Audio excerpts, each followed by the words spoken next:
नमस्कार, मैं शिव कुमार वर्मा, अध्यापक Sardar Singh convent inter college Mahmudabad Sitapur. प्यारे बच्चों, आज हम आपको कक्षा 12 विषय भूगोल खंड खा से लेसन नंबर 6 का वीडियो नंबर 2 आपको पढ़ाएंगे, जिसका शीर्षक है भारत में जल संसाधनों का उपयोग। हम सभी लोग जानते हैं कि हमारा जो भारत देश है वह एक कृषि प्रधान देश है। यहाँ की जनसंख्या का लगभग 2/3 भाग कृषि पर आधारित, यानी 66% लगभग 2/3 हुआ, लेकिन 60% जनसंख्या हमारे देश की मुख्य रूप से कृषि कार्यों में लगी हुई है। बाद में जल की मांग सबसे अधिक सिंचाई की आवश्यकता के लिए है। हम सभी लोग जानते हैं खेती करने के लिए जल एक महत्वपूर्ण बिंदु है।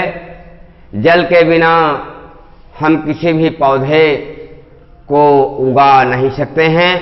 कुछ पौधे ऐसे होते हैं जिनको जल की कम आवश्यकता होती है, लेकिन कुछ पौधे ऐसे होते हैं जिनको जल की अधिक आवश्यकता होती है।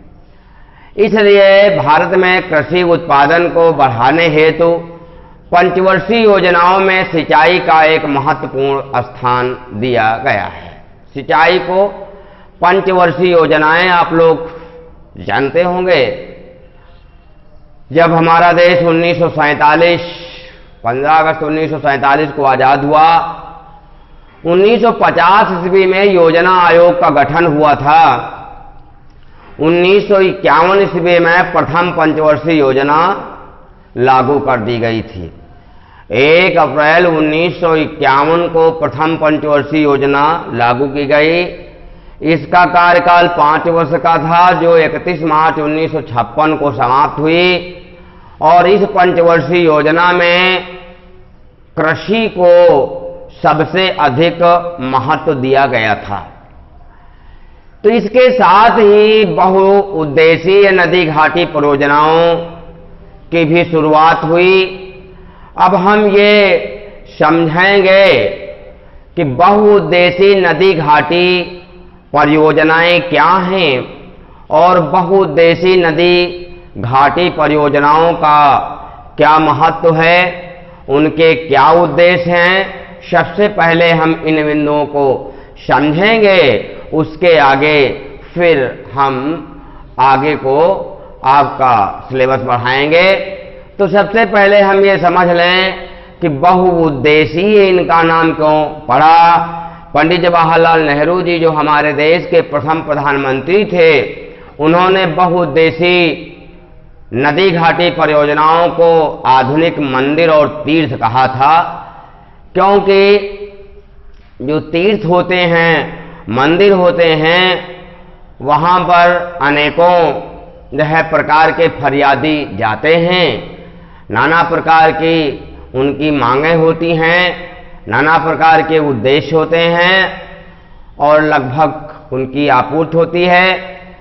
मंदिर में जाने की एक यह श्रद्धा होती। इसी प्रकार से बहुउद्देशीय नदी घाटी परियोजनाएं जो हैं, इनसे क्या है कि अनेकों प्रकार के हमारे कार्य सिद्ध होते हैं।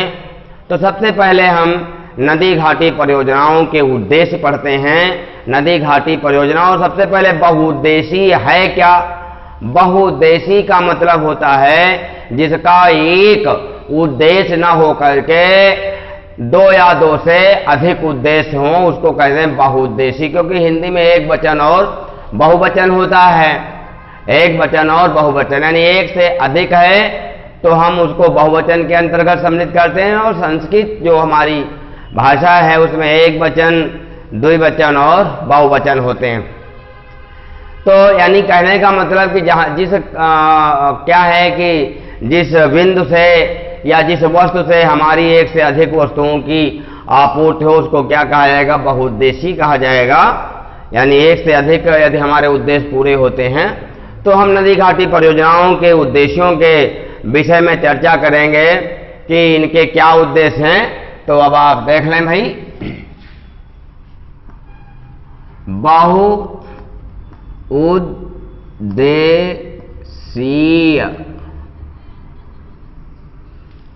बहुउद्देशीय नदी घाटी परियोजनाओं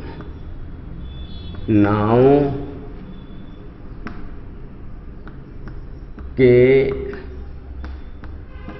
उद्देश्य। तो बहुउद्देशीय नदी घाटी परियोजनाओं के उद्देश्य आपको हम पढ़ाएंगे। तो ये सभी बच्चे जानते हैं कि नदी हमेशा कहाँ से, चोटी से और किधर बहती है, मैदानी भागों की ओर, ढालू भूमि की ओर बहती है। ये हमारे सभी बच्चे जानते हैं।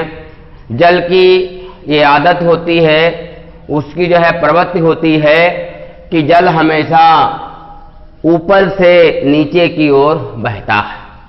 कोई हम वस्तु डालते हैं, वो भी जिधर को ढालू एरिया होता है उधर उसको ले जाने में या उसको लुढ़काने में क्या होता है, आसानी होता है।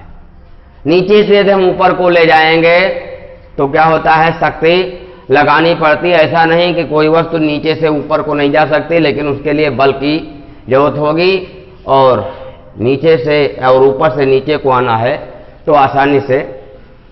तो क्या होता, सभी बच्चे जानते हैं, हमारे बच्चों को इस बात की पता है कि प्रत्येक 165 मीटर की गहराई पर 1 डिग्री सेंटीग्रेड टेम्परेचर क्या होता है, कम हो जाता है। प्रत्येक 165 मीटर की ऊंचाई पर क्या है बेटा, ऊंचाई पर 1 डिग्री सेंटीग्रेड टेम्परेचर क्या होता है, घट जाता है, माइनस में आ जाता है, घट जाता है।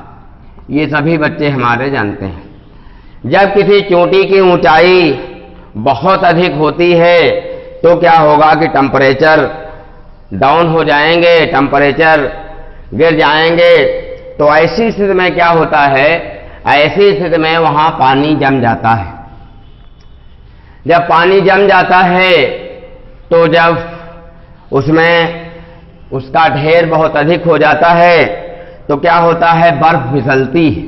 और जब बर्फ फिसलती है उस क्रिया को हिमानी कहा जाता है या हिमनद कहा जाता है। ये हमारे सभी बच्चे जानते हैं। और जब वो बर्फ एक होती, हिमरेखा होती है, जब वो हिमरेखा पर बर्फ पहुंचती है, टेम्परेचर 0 डिग्री सेंटीग्रेड के ऊपर उठ जाता है तो क्या होता है कि वो बर्फ फिर पिघलने लगती है। ढाल अधिक होने के नाते पानी बहुत तीव्रता से ढाल की तरफ बहता है। तो क्या होता है कि वो जो पानी होता है वो धीरे धीरे काट करके एक घाटी बना देती है। बहुत सारे झरने इसमें आते हैं और वो आकर के मिल जाते हैं तो एक बहुत बड़े जलाशय या बहुत बड़े यानी बहुत बड़ी घाटी बनाते हैं। उसी बहुत बड़ी घाटी का नाम हम क्या दे देते हैं, नदी दे देते हैं। तो ये क्या है बेटा, मैं आपको क्या पढ़ाने जा रहा हूं, नदी घाटी, बहुउद्देशीय नदी घाटी परियोजनाएं हम आपको पढ़ाने जा रहे हैं। तो जब ऐसी स्थिति होती है तो फिर क्या होता है, पानी बड़ी तीव्रता से बह रहा है। तो जब पानी बहुत नीचे तक आ जाता है, तीव्रता को रोक दिया जाता है एक बांध लगा करके। एक बांध लगाया जाता है। इसका मुख्य उद्देश्य, इसके मुख्य उद्देश्य कई हैं, वही आपको हम पढ़ाएंगे। तो क्या होता है, जब ये बंधा लगा दिया जाता है तो इसके पीछे एक जलाशय का निर्माण हो जाता है। क्या हो जाता है, एक जलाशय का निर्माण हो जाता है। इसको क्या कहा जाता है, कृत्रिम जलाशय कहा जाता है। अभी हम आगे आपको पढ़ाएंगे। तो ये कृत्रिम जलाशय 1-2 किलोमीटर का नहीं होता है।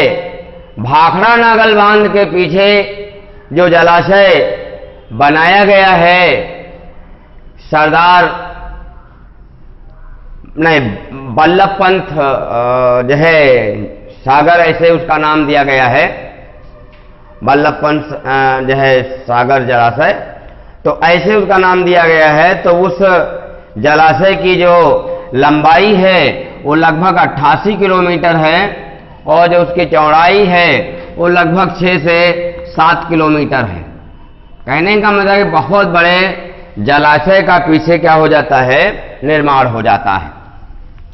तो हमारे सभी बच्चे जानते हैं कि जब ये जलाशय बन गया, यहाँ पानी डाल यानी भर दिया गया, पानी जब ये भर गया तो यहाँ क्या किया गया, इसमें पाइप डाल दिए जाते हैं बांध में और फिर उससे पानी नीचे को गिरा दिया जाता है। जब पानी नीचे को गिराया जाता है ऊपर से, और यहाँ नीचे क्या होता है कि टरबाइन फिट कर दी जाती है ना, टरबाइन जिससे विद्युत का निर्माण होता है। और वो टरबाइन घूमने लगती है, और जब वो टरबाइन घूमने लगती है तो क्या होता है, विद्युत का उत्पादन होने लगता है। तो पहला इसका उद्देश्य क्या है, जल विद्युत का उत्पादन, जल विद्युत का उत्पादन पहला इसका उद्देश्य जो ये बनाई गई। तो इसका पहला उद्देश्य क्या था, जल विद्युत का उत्पादन। और बांध के ऊपर तरफ हम देखते हैं कौन कौन से उद्देश्य हमारे पूरे होते हैं। नंबर 2 में क्या होता है, जब जलाशय बन जाता है तो इसमें एक व्यवसाय जो है पनप जाता है, मत्स्य पालन का विकास। मत्स्य पालन का विकास हो गया। तीसरा बिंदु, यहां से तीसरा उद्देश्य इसका क्या है, आप देख लें। तीसरा जो उद्देश्य है वो क्या है, यहां यानी अभी मैंने बताया कि 88 किलोमीटर लंबी झील है। धरातल हमेशा पर्वतों का क्या होता है, ऊबड़ खाबड़ होता है, कहीं चोटी होती कहीं घाटी होती है। उस पर यात्रा करना बड़ा दुष्कर कार्य होता है, बड़ा कठिन काम होता है। मैदानी भागों के लोग जब जाते हैं तो वहां खच्चर से या जो वहां के पहाड़ी क्षेत्रों के लोग होते हैं अपने पीठ पर बिठा करके तब उनको चोटी की ओर ले जाते हैं। तो बड़ा दुर्गम एरिया होता है। जब ये जलाशय बन गया तो यहां पर नाव डाल ली गई और 88 किलोमीटर की यात्रा नाव से हो जाएगी। तो जो नंबर 3 है, तो आंतरिक जल परिवहन का विकास हो जाएगा। क्या हो जाएगा, आंतरिक जल परिवहन का विकास हो जाएगा। अब जो इस बांध में पानी बढ़ जाता है उसको कहीं निकाला जाएगा, निकाला नहीं जाएगा, बांध को फटने का डर रहता है। तो बांध के दोनों तरफ से क्या होता है, पानी को ऊंचा कर लिया गया तो क्या निकाल दिया गया, नहरें निकाल दी गई। तो नंबर 4 में आता है नहरों का विकास हो जाएगा, नहरों का विकास। ठीक भैया। 5वां बिंदु, यहां से 5वां उद्देश्य इसका क्या है, जब अब आप सोचें कि यहां पर झरना भी गिर रहा है, बहुत बड़े जलाशय का निर्माण भी हो गया है, मत्स्य पालन भी हो रहा है, बिजली बन रही, तो एक दर्शनीय स्थल बन जाता है। लोग देखने आते हैं, उससे भी कुछ आमदनी हो जाती है, टिकट लगता है। तो 5वां क्या है, पर्यटक स्थल का विकास, पर्यटक स्थल का विकास। 6ठा उद्देश्य अभी आप देख लें। पहले जल बहुत लंबा जो जलाशय बना, यहां पर पानी बहुत तीव्रता से बह रहा था।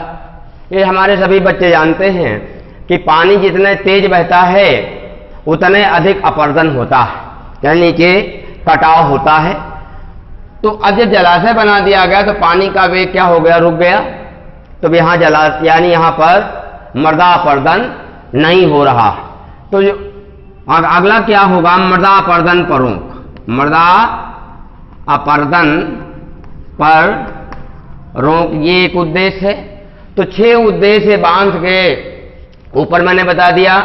अब कुछ ये बांध जो लगाया गया इसके नीचे भी तो कुछ उद्देश्य हैं, उनको भी हम देखें। तो 7वां बिंदु है, देख लें कि जहां पर पहले पानी बहुत तीव्रता से बहता था, आज वहां पानी तीव्रता नहीं बह रहा है। तो नदी का जो चौड़ान है, जो घाटी है, वो थोड़ी छूट गई है। तो उसमें क्या हो गया, उसमें घास फूस और पेड़ पौधे उगाए। तो अब आप देखें वन तथा चारागाहों का विकास होगा। क्या होगा? वन एवं चारागाहों का विकास, वन एवं चारागाहों का विकास। अगला बिंदु क्या होगा? नंबर 8 में, नंबर 8 में जहां पर खलपट एरिया था, नदी का पानी बराबर आया करता था, तो इन स्थानों पर जल भराव की स्थिति हो जाती थी। वर्ष भर जल भराव बना रहता था, या जब पानी एकदम से बरसता था कभी, तो पानी बड़ी तीव्रता से मैदानी भागों को आ जाता था। आज यहाँ पर रोक दिया गया, बहुत तीव्रता से नहीं आ पाता है। तो जब यहाँ बड़ी तीव्रता से पानी आ जाता था तो बाढ़ आ जाती थी। आज वो पानी तीव्रता से नहीं आ पा रहा, यहीं पर रोक दिया गया, तो मैदानी भागों में क्या हो गया? तो इसका अगला उद्देश्य होगा बाढ़ नियंत्रण, बाढ़ पर नियंत्रण, ये इसका उद्देश्य हो गया। अगला बिंदु क्या होगा कि जहां पर जलभराव हो जाता था, वहां पर क्या होता था? दलदल बन जाते थे, धरातल दलदल हो जाता था। तो नेक्स्ट बिंदु इसका क्या होगा? दलदल को सुखाना। आज वहां पानी नहीं, दलदल सूख गए, भावर क्षेत्र खत्म हो गया, तो दलदल को सुखाना, दलदल को सुखाना। और दलदल सूख गए तो क्या हो गया? वो भूमि अच्छी हो गई। तो 10वां बिंदु हो जाएगा कृषि योग्य भूमि का विकास। क्या होगा? कृषि योग्य भूमि का विकास हो जाएगा। अब नंबर 11 आप देखें, जब कृषि योग्य भूमि का विकास होगा तो उत्पादन बढ़ेगा, इससे कच्चा माल बनेगा और यहां से विद्युत मिल जाएगी। तो सपोज कीजिए कि किस चीज का विकास होगा? भाई कच्चा माल भी मिल रहा है और ऊर्जा की शक्ति भी मिल रही है। तो जो 11 नंबर होगा, ये उद्देश्य क्या होगा? उद्योगों का विकास। क्या होगा? उद्योगों का विकास हो जाएगा। और जब उद्योगों का विकास हो जाएगा तो एक उद्देश्य की और पूर्ति होगी। क्या होगी भैया? एक उद्देश्य जो और बनेगा, जब उद्योग बनेंगे तो उसमें कार्य करने के लिए लोग जाएंगे, नहीं जाएंगे? तो जब लोग जाएंगे तो क्या होगा? रोजगार के अवसरों में वृद्धि। क्या होगी? रोजगार के अवसरों में क्या होगी? वृद्धि हो जाएगी। और जब रोजगार के अवसरों में वृद्धि होगी तो क्या होगी भैया? जब सभी लोगों को रोजगार मिल जाएगा तो प्रति व्यक्ति आय क्या हो जाएगी? बढ़ जाएगी। क्या होगी? प्रति व्यक्ति आय में वृद्धि, प्रति व्यक्ति आय में वृद्धि हो जाएगी। और जब प्रति व्यक्ति आय बढ़ जाएगी तो क्या होगा? शिक्षा का विकास होगा, स्वास्थ्य का विकास होगा, देश का विकास होगा, है ना, समाज का विकास होगा। तो ये सारी व्यवस्थाएं मेंटेन होंगी। तो ये आपका था बहुउद्देशीय नदी घाटी परियोजनाओं के उद्देश्य। प्यारे बच्चों, इसको देखिएगा, जो चीज आपकी समझ में नहीं आई होगी उसको आप दोबारा पूछ सकते हैं। तो इस वीडियो में यहीं तक। अगले वीडियो में हम अभी आपको कुछ नदी घाटी परियोजनाओं के बारे में हम आपको पढ़ाएंगे। धन्यवाद।